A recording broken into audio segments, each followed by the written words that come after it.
Right now, Geno's the starter. That's the way it sits, and that's the way we expect it to be. He deserves the opportunity to be the guy. He deserves the opportunity to be the guy, says Chan Gailey. So Chris Wessling joins us here from the newsroom, actually. And Chris, when you look at this decision, do you think it was a little too soon to declare him already the Week 1 starter? No, I love it. I think this is a great sign for Jets fans. This is a franchise that had invited controversy for 3 years. Let's look back to the Sanchez-Tebow zoo. That went on through the offseason into summer. Then the Sanchez-Geno Smith zoo went on offseason into summer. Last year, they wanted Geno to be the guy, but Michael Vick wasn't on board, and they could never figure out how to tell Vick that he wasn't their guy. So that controversy went on all summer. This is a new regime. They're behind Geno Smith. I don't know if he deserved it, but they owe it to themselves to go with Geno Smith because they know that Ryan Fitzpatrick has never won more than 6 games in a season. He's a stopgap measure, and they want to aim higher than that. So let's take a chance on Geno Smith. He has the talent. He just has to avoid the back-breaking turnovers.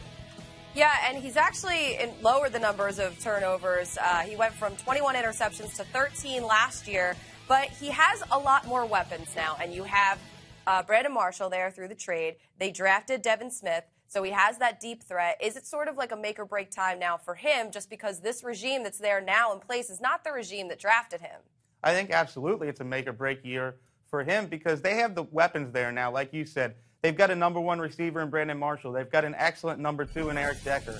They drafted a pass-catching tight end in Jason Morrow, and now they have the deep threat in Devin Smith and a slot guy in Jeremy Curley.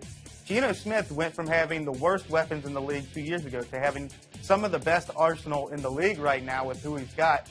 If he doesn't show up this year, they have to get rid of him. They have to find a new quarterback next year. So it's definitely the make-or-break season of Geno Smith's career. And the AFC East in general right now, it's so interesting.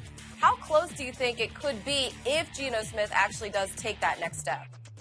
If Geno Smith actually does become a top 15 quarterback, let's say, the Jets could easily win this division. They're all close, but the Bills don't have a quarterback. The Dolphins have to put it all together and prove they're not going to collapse in December. And we know the Patriots are without Tom Brady for 4 games. The division is wide open. All right, Chris, well, we'll be watching Geno Smith the entire offseason and preseason, too. And, of course, you can keep track on him and the Jets. Just go to NFL.com/AroundTheNFL.